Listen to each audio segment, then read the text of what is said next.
مولانا صاحب خادم حسین باغ آزاد کشمیر سے پوچھتے ہیں کہ گورنمنٹ کی طرف سے جو مختلف منصوبہ جات ہوتے ہیں، جیسے سڑک کی تعمیر ہے یا کوئی اور کام ہے، ان کے لیے گورنمنٹ کی طرف سے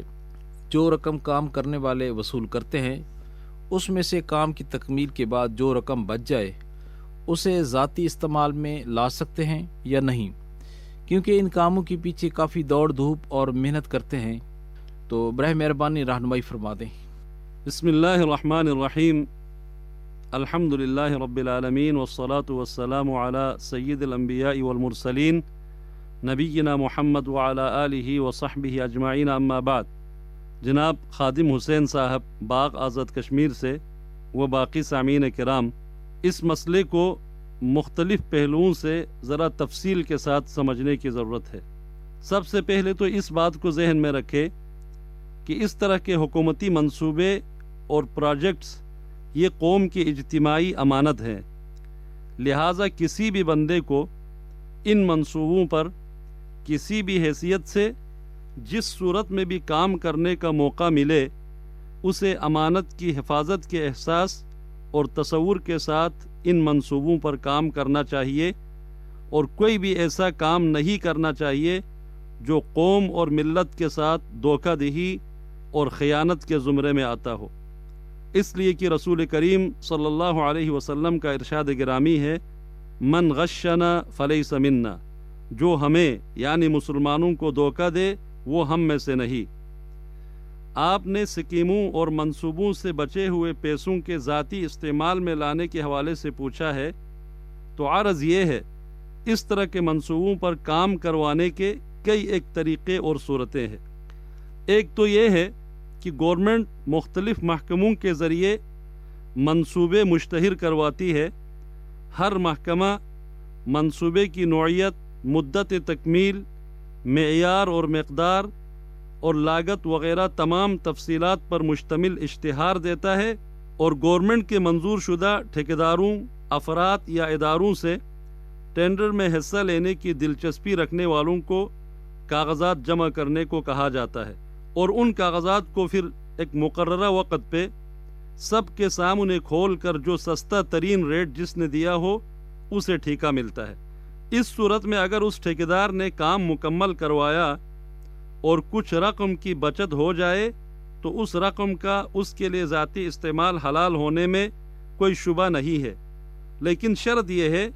کہ اس نے منصوبے پر ٹھیک اسی معیار اور انہی قواعد اور ضوابط کے مطابق کام کیا ہو جو کنٹریکٹ کے کاغذات میں تفصیل کے تحت طے ہوتے ہیں۔ دوسری چیز، چیزوں کی پرچیزنگ مطلوبہ معیار کے مطابق ہو، اور کسی بھی مثلا تعمیراتی کام میں سیمنٹ، سریا، ریت، بجری، کسی بھی چیز میں مقررہ معیار اور مقدار کو مد نظر رکھا گیا ہو، اس میں ہیرا پھیری نہ کی جائے، ڈنڈی نہ مارا جائے۔ اسی طرح یہ بات بھی کہ اس نے یہ ٹھیکہ حاصل کرنے کے لیے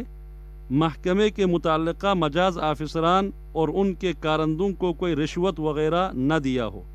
یا کسی اور صورت میں کوئی مفاد یا لالچ وابستہ نہ ہو،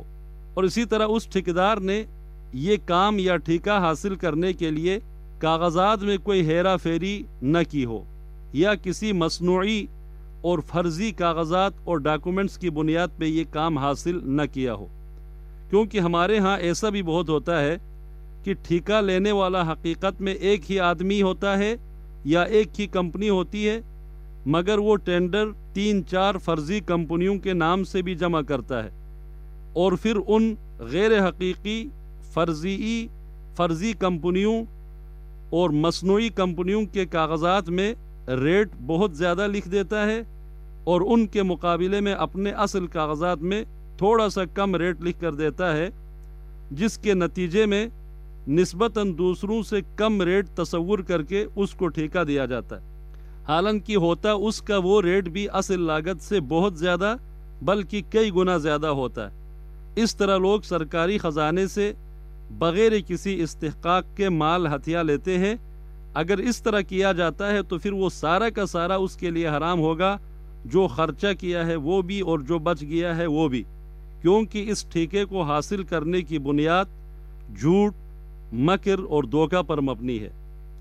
اسی طرح کچھ کام حکومتی ادارے خود سے کرواتے ہیں جن کی نگرانی اس محکمے کے ملازمین خود کرتے ہیں۔ ایسی صورت میں چونکہ وہ ملازمین پہلے سے ہی تنخواہ دار ملازمین ہوتے ہیں، لہٰذا ان منصوبوں سے کچھ بچا کر اپنے ذاتی استعمال میں لانا ان کے لیے جائز نہیں ہے، کیونکہ وہ ان کے ہاتھوں میں قوم کی امانت ہے۔ اسے اپنی جگہ پہ خرچ ہونا چاہیے اور جو بچ جائے اسے واپس بیت المال میں سرکاری خزانے میں جمع کیا جانا چاہیے، کیونکہ آپ تو پہلے سے تنخواہ لے رہے ہیں۔ ہاں البتہ محکمے کے قواعد و ضوابط کے مطابق انہیں اس منصوبے پر کام کے دوران کہیں آنے جانے کے لیے اسی مد سے گاڑی کا خرچہ، کرایہ، قیام و طعام وغیرہ کا خرچہ کرنا پڑے تو وہ کر سکتا ہے، مگر وہ بھی قانون اور قواعد و ضوابط کے مطابق اور حقائق کے مطابق، نہ کہ بالکل ہی بے رحم اور آزاد ہو کر، اور نہ ہی فرضی اور بناوٹی رسیدوں کے مطابق۔ اس طرح اگر کہیں کسی منصوبہ پر کام کی ذمہ داری اور نگرانی حکومت نے وہاں کی مقامی کمیونٹی کے نمائندوں اور سرکردگان کے حوالے کیا ہو اور مقامی کمیونٹی نے رضاکارانہ اس کام کی حامی بھی بری ہو، تو ان کے لیے بھی جائز نہیں ہے کہ وہ اس منصوبے سے کچھ رقم بچا کر اسے ذاتی استعمال میں لائے، جبکہ یہ بات گورنمنٹ کے علم میں بھی نہیں ہے اور ان کی طرف سے اس کی اجازت بھی نہ ہو۔ اللہ تعالی ہمیں ہمیشہ رزق حلال تلاش کرنے کی اور حرام کمائی کی تمام صورتوں سے بچنے کی توفیق عطا فرمائے۔ آمین وآخر دعوانا ان الحمد للہ رب العالمین۔